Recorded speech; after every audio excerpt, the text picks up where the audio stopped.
बिस्मिल्लाहिर्रहमानिर्रहीम। अस्सलाम वालेकुम। आज का हमारा लेक्चर है अल्कीन्स और पैराफिन्स। आज हम स्टडी करेंगे अल्कीन्स को कि अल्कीन्स क्या होती हैं, इनको हम किस तरह से प्रिपेयर कर सकते हैं, कौन कौन से डिफरेंट मेथड्स हैं, फिर इनकी फ़िज़िकल प्रॉपर्टीज़ क्या हैं और उसके साथ इनकी केमिकल प्रॉपर्टीज़ क्या हैं।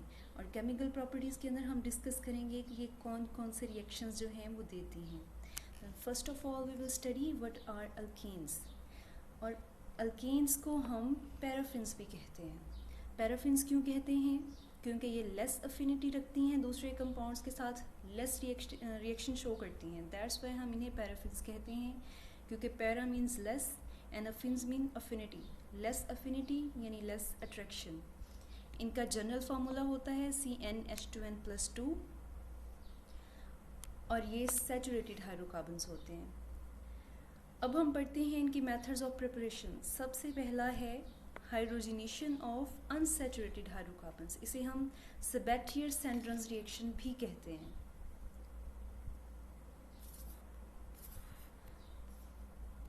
इन रिएक्शन में क्या होता है कि अनसैचुरेटेड हाइड्रोकार्बन की हम हाइड्रोजनेशन करवाते हैं इन द प्रेजेंस ऑफ कैटालिस्ट, यानी कैटालाइटिक हाइड्रोजनेशन हम करवाते हैं।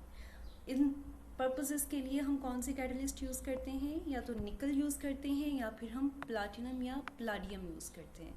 अगर तो हम निकल को यूज़ करेंगे तो हम इसे हाई टेम्परेचर पे यूज़ करेंगे, लेकिन अगर हम प्लाटिनम और प्लाडिनम को यूज़ करेंगे, प्लाडियम को, तो हम ये रिएक्शन करवाएंगे एट रूम टेम्परेचर।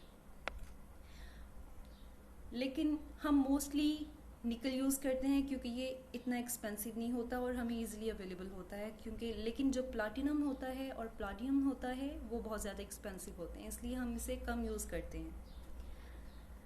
अब रिएक्शन किस तरह से होता है कि आपके पास एक अनसैचुरेटेड हाइड्रोकार्बन है, फॉर एग्जांपल इथीन है, आपने उसकी हाइड्रोजनेशन करवानी है इन द प्रेजेंस ऑफ कैटालिस्ट। तो ये हाइड्रोजन मॉलिक्यूल का जो बॉन्ड है वो ब्रेक डाउन हो जाएगा और यहाँ से इथीन का एक बॉन्ड ब्रेक डाउन हो जाएगा और एक हाइड्रोजन जो है वो इस कार्बन पे चला जाएगा और एक हाइड्रोजन जो है वो इस कार्बन पे चला जाएगा और आपके पास इथेन बन जाएगी, which is a saturated compound and it is alkane. अब इस मेथड को इंडस्ट्रियल लेवल पे कहाँ पे यूज़ करते हैं हम? इसे हम यूज़ करते हैं वेजिटेबल ऑयल को घी में कन्वर्ट करने के लिए। और हम ये इसके लिए कौन सा मेथड यूज़ करते हैं? कैटालाइटिक हाइड्रोजनेशन, यानी कि हाइड्रोजनेशन हम करते हैं इन द प्रेजेंस ऑफ कैटालिस्ट। वो हाइड्रोजनेशन जो हम कैटालिस्ट के प्रेजेंस में परफॉर्म करवाते हैं उसे कहते हैं कैटालाइटिक हाइड्रोजनेशन। सेकेंड हमारा मेथड जो है वो है preparation of alkanes from alkyl halides.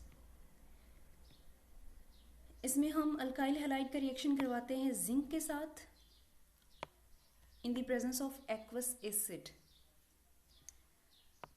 अब जिंक और एक्वस एसिड की मौजूदगी में जब हम अल्काइल हैलाइड का रिएक्शन करवाएंगे तो हमारे पास अल्केन जो है वो ऑब्टेन होगी। और अल्केन किस तरह से ऑब्टेन होगी कि ये बॉन्ड ब्रेक डाउन कर जाएगा और यहाँ से हाइड्रोजन जो है, यानी ये जो प्रोटॉन है एसिड का, वो आके अटैच हो जाएगा इस मिथाइल ग्रुप के साथ और ये मिलके बना देगा अल्केन।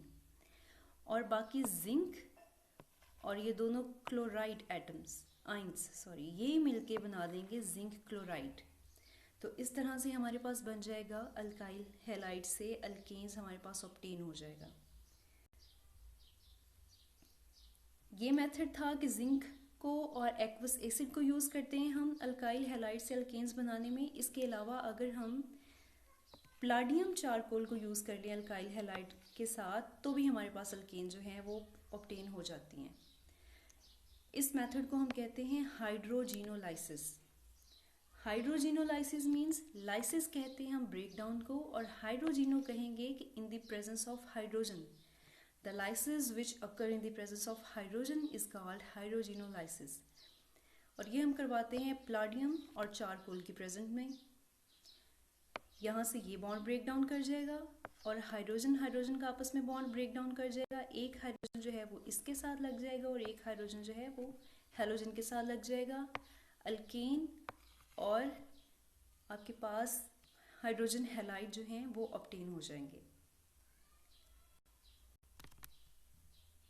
नेक्स्ट हमारा जो मेथड है वो है D carboxylation of monocarboxylic acid. जो मोनोकार्बोक्सिलिक एसिड होते हैं उनकी डी कार्बोक्सिलेशन से हमारे पास अल्केन्स ऑब्टेन होती है। इसमें हम क्या यूज़ करेंगे, हम यूज़ करेंगे sodium salt of fatty acid.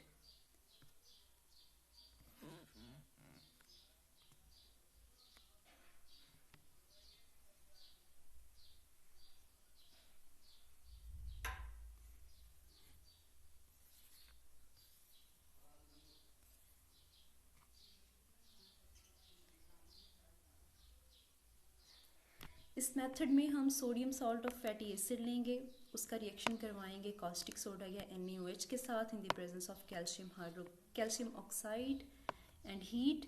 हमारे पास अल्केन बन जाएगी और सोडियम कार्बोनेट बन जाएगी। नेक्स्ट है हमारे पास Kolbe's electrolysis. Kolbe's electrolysis method क्या है, इलेक्ट्रोलाइटिक मेथड क्या है, इलेक्ट्रोलाइटिक किसे कहते हैं। लाइटिक या लाइसिस मीन्स ब्रेक डाउन और electro means in the presence of electricity.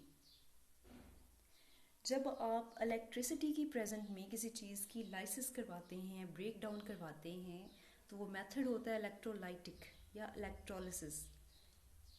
Kolb ने ये मेथड हमें दिया था, ये अप्रोच हमें बताई थी कि इस मेथड से भी आपके पास अल्केन्स जो हैं वो प्रिपेयर हो सकती हैं। अब इस मेथड में क्या करते हैं,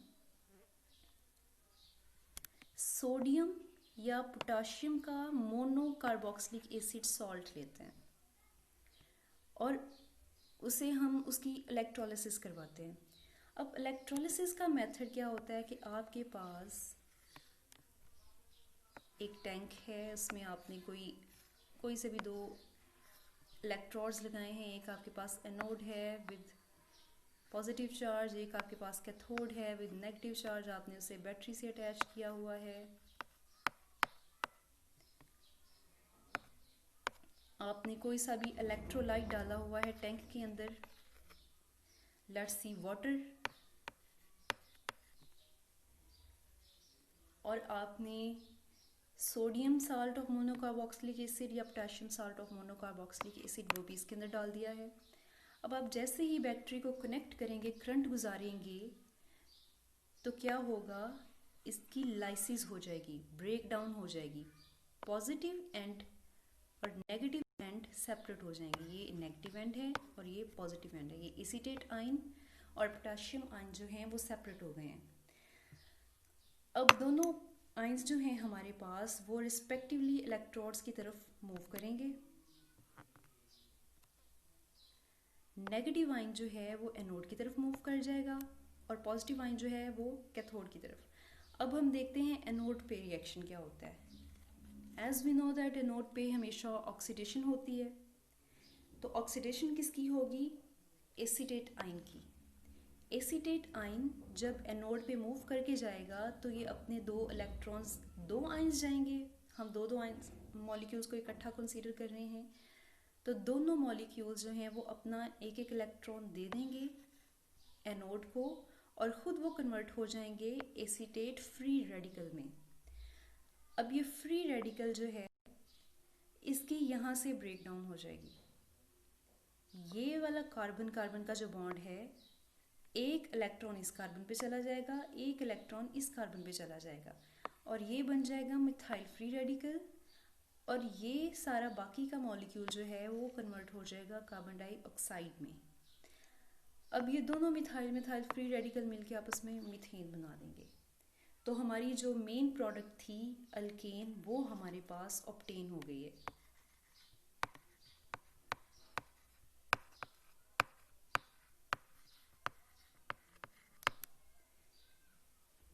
ये था हमारे पास हाफ रिएक्शन जो कि हुआ एनोड पे। अब हम देखते हैं कैथोड पे क्या रिएक्शन होता है। Water already present has an electrolyte. Water जो दो इलेक्ट्रॉन्स एसीटेट आयन ने अपने दो इलेक्ट्रॉन्स एनोड को दिए थे, वो जो मूव करते हुए यहाँ पे कैथोड पे जाएंगे तो यहाँ से वाटर मॉलिक्यूल जो है वो भाग के जाएगा कैथोड पे और वहाँ से इलेक्ट्रॉन लेगा, और जब वो इलेक्ट्रॉन लेगा उसके पास 2 इलेक्ट्रॉन्स एक्स्ट्रा हो जाएंगे, तो उसकी वैलेंसी सेटिस्फाई नहीं हो रही होगी, तो उसे उन 2 इलेक्ट्रॉन्स को रखने के लिए जगह बनानी पड़ेगी। अब वो जगह कैसे बनाएगा? वो 2 हाइड्रोजन्स को रिमूव कर देगा। 2 मॉलिक्यूल्स की बात कर रहे हैं, तो एक वाटर का मॉलिक्यूल एक हाइड्रोजन को रिमूव कर देगा और फिर ही वो एक्स्ट्रा इलेक्ट्रॉन्स को एक्सेप्ट कर पाएगा, यानी कि खुद वो हाइड्रोक्सिल आयन में कन्वर्ट हो जाएगा और प्रोटॉन को एलिमिनेट कर देगा।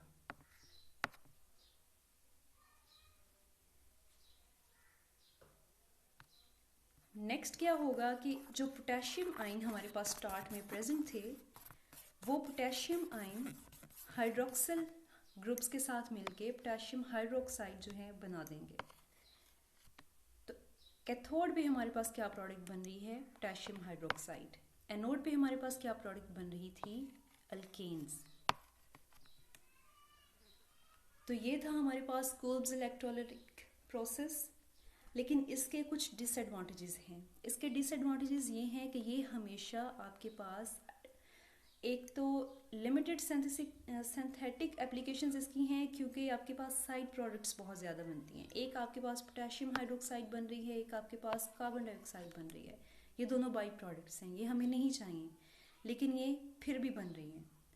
और दूसरा इसके क्या डिसएडवांटेज है कि आपको हमेशा इसमें सिमेट्रिकल अल्केन्स ही मिलेंगी,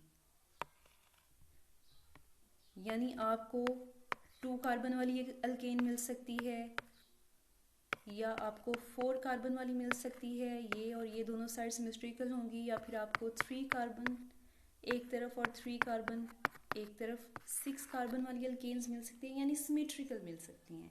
आपको 3 कार्बन वाली, 5 कार्बन वाली, 7 कार्बन वाली अल्केन्स ऑब्टेन नहीं होंगी कोल्ब इलेक्ट्रोलाइटिक प्रोसेस से। This was all about our today's lecture. Next, we will inshallah proceed this. Till then, Allah Hafiz.